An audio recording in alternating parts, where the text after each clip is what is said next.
Nasamsam ng mga otoridad ang tinatayang 7 million pesos na halaga ng hinalang smuggled na sigarilyo matapos makumpiska sa isang delivery truck sa barangay Kamankiles, bayan ng Matanao, Davao del Sur.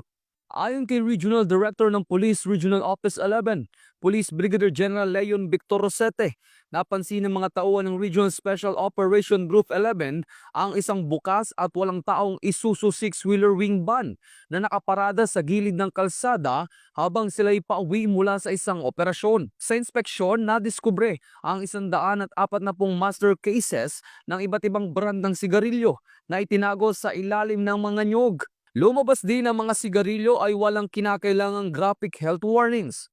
Nasamsam din ang nadiskubring delivery truck. Ang lahat na nakuhang ebidensya ay nasa kustodiya na ng RSOG-11 at ipapasa sa Bureau of Customs para sa dokumentasyon at wastong disposisyon.